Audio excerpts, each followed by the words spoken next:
Hello everyone, this is Evan here from the Trade Risk on Friday, May 20th with a weekend market recap video. We're first going to analyze the current market environment. We're going to look at some other markets, sector analysis, and then finish off with some of the popular individual names. We'll jump right into things today. S&P 500 SPY ETF had a nice close to the week, up 63 basis points here on Friday, and that was continuing off of yesterday's reversal. We'll get into that in just a moment. If we look at the weekly chart, you can see we closed up 36 basis points, so finally breaking this 3-week slide lower for weekly closes here on the S&P 500. It wasn't much of a higher close, mostly just volatility and noise this week. Traded higher, traded lower, and then closed slightly higher. So didn't really change much in this pattern here. We're still basing underneath major resistance, but the bounce here off of the 20-period monthly moving average and above some of this recent support here that the market tried to break under. If this can hold,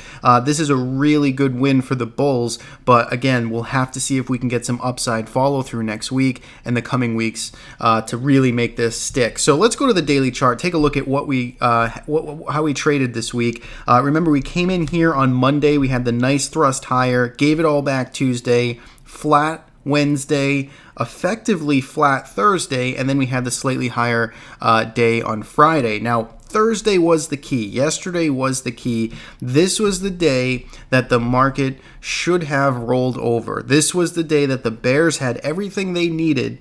They had the Fed catalyst. They had weak breadth. They had the market, just basically the bulls were pinned down, and we were ready to just trade lower, snap this support, and then get ready for some type of multi-day retracement, but that did not happen. We had a swift move lower on Thursday intraday in the morning to take us below this level. I think everybody kind of just sat there looking at, waiting for that continuation, but there was none. After that big thrust we had in the morning, we basically went sideways and then just managed to float higher and squeeze higher into the close. And then you could see with enough people caught off guard, we ended up squeezing back here on Friday to follow that move up higher. So it's quite interesting because we have this failed breakdown, and we'll have to see now if the bulls have enough energy to really push this higher. Are there enough people off sides right now? Did this shake out enough of the weak longs and suck in some late shorts here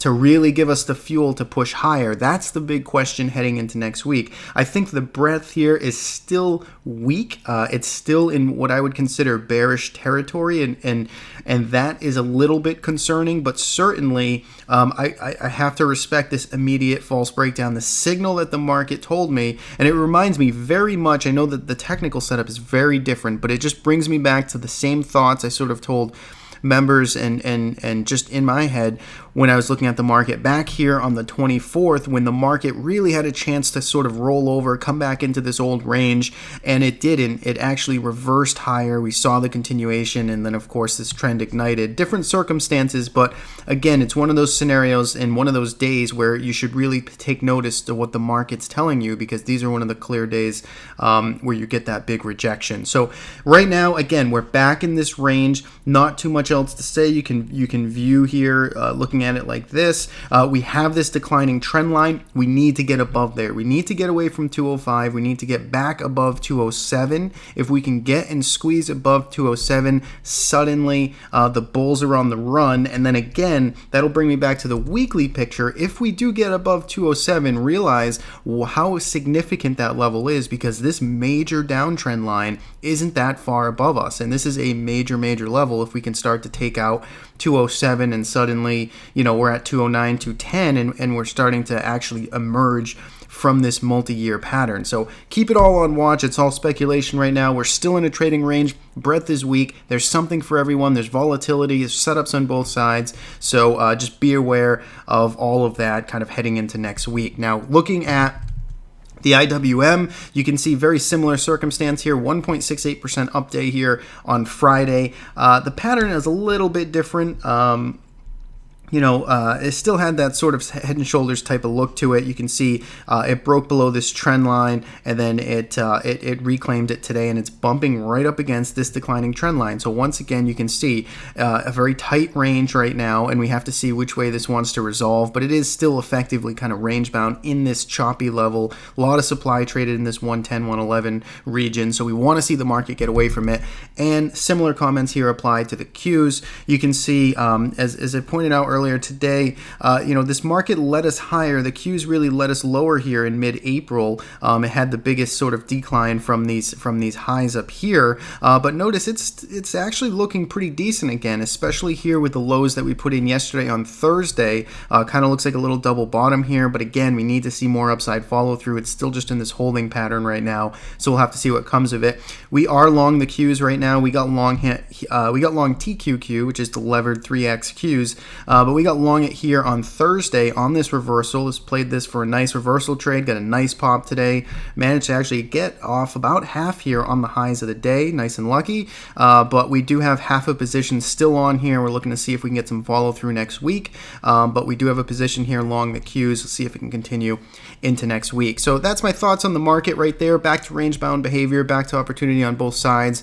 Levels are pretty clear. Let's see what happens heading into Monday. Now, looking at some other markets, TLT will start there. Had a tough week, down to 1.61% off the lows, but you can see failed at that upper end of the range. Weekly chart still looks constructive, right? We're still basing sideways in a long-term uptrend. Bottoming process here. TLT still looks good on the weekly time frame. We are actually still short this though. We did get shorted at the top of this range here. We're looking to see if we can get a more follow through breakdown retest of this lower level at 128, sitting at an interesting spot. Went sideways Thursday and Friday, hasn't really tipped its hand, but this move here, I still like this impulse leg to the downside here. I'm going to see if we can get some more follow through, but we're short TLT. We'll see what happens heading into next week. Let's look at gold next, which is kind of stumbling along here. I haven't redrawn these lines, which I probably should have. Weekly chart might show a cleaner picture of just sort of consolidation. Had that big thrust higher January and February. Then it's just been kind of grinding higher. Didn't really put in a big broad retrace, on a multi-week basis. It really went sideways and effectively went sideways and grinded higher. So there's still a lot of pent up here action in gold. I think this overall is constructive, even though it is in a messy spot right now. But give it some time. Gold still looks pretty good to me overall. Silver, this one pulled back.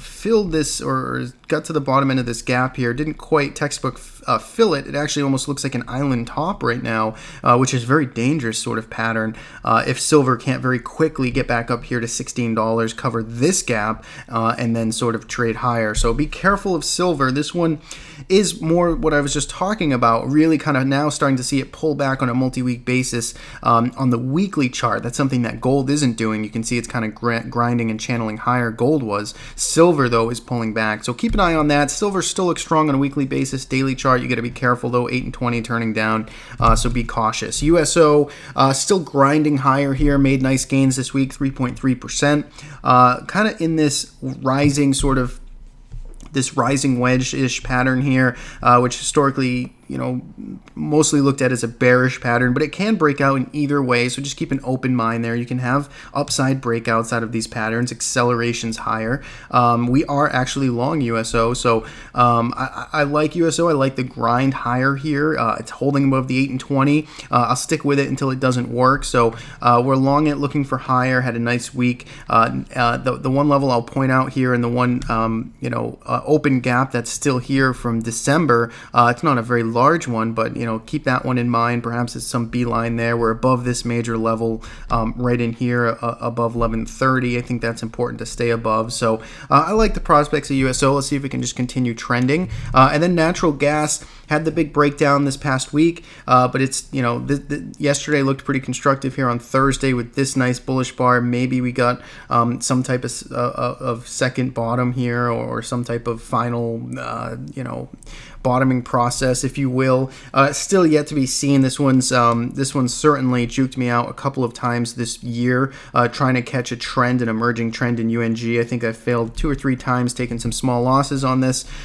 So I'm avoiding it for now. Really needs to just get back above $7. Keep repeating that same level. If it can hold above here, then break this downtrend line, then you get something going in natural gas. But for now, got to just let this work itself out and move higher when it's ready. Finally, US dollar, which had a nice week again, putting up more gains. Again, this big false breakdown that we talked about, failed breakdown, false breakdown, same thing, right? Below this major support, we're completely above it now. And look at the monthly chart. I think this tells a nice big picture here. This is a monthly engulfing bar, very powerful candle, and that was at a very critical level of support. So UUP might have some further upside to go here, especially when looking at this very long-term time frame and coming off of a very strong rally from 2014. So keep that on watch heading into next week's and months. So let's look at some individual sectors now. XLE had some good performance this week, closed up almost 2%, still hanging up, looks pretty attractive here, had this pullback, went sideways, and it seems to be stabilizing. So XLE still in an uptrend, still kind of, pulling back, going, having its pullbacks, and then, finding support, moving higher, grinding higher, and basing, and doing everything that most markets do that are in healthy shape. So XLE still looks pretty good there. XLK also had a pretty good week this week, similar to the Qs, right? We had the big pull off here late in April. You want to see this stabilize and lift itself up higher. Financials finally getting a little bit of a turnaround here. I like the story here in financials. Keep an eye on this trend line here on the weekly chart. I know there's a lot of things drawn here, but this trend line drawn from the highs in 2015 as it bumps up against here. I think if it can start to emerge from this recent base that it's been in and start to leg higher above 2370, all of a sudden financials can certainly come to life, give a new wind underneath this market. Healthcare doing reasonably well this week, only up 80 basis points. Really the biotech space here, I think 4%. This is really more what was performing this week. Still in a tough pattern. This is certainly one of the most beaten up sectors on a relative basis for the past 18 months or so. But it's just basing out here. Probably gets a trade up here towards the top end of that range. Keep that one on watch. Finally, semis also had a great week this week, up 5%, looking good here. Maybe ready to challenge the $55 highs. The only real standouts, or a few standouts, XLY. This one looks pretty messy to me. This discretionary sector kind of rolled over here. I sort of don't like the look. That one needs to prove itself to me. XLI, similar scenario. Maybe a broader topping pattern here. This sort of rollover action I don't care for just as much. And even IYR, which I was very bullish on, and I still am depending on the time frame, weekly time frame, you can see just coming right back to support here. So weekly time frame still looks good, needs to hold the lows from this week. On the daily time frame, though, you can see where the support is, but it needs to hold here to really get some momentum and get back above $79. So that's it from the sector view. Let's look at some individual charts. Apple, big one this week, 5.19% rally this week, and I like the look of this sort of reversal, this failed breakdown. I think that's the story of this. That's the headline of today's video, is just failed breakdowns, because they're really showing themselves up everywhere. But the big break of this support right around $92, we talked about that, closed on the lowest, probably flushed a lot of people out. And now all of a sudden we're right back above it, and we're and we're closing strong, and it looks like there's some energy here. So again, 8 and 20 still pointing down here on the weekly chart. You certainly have a cloudy picture.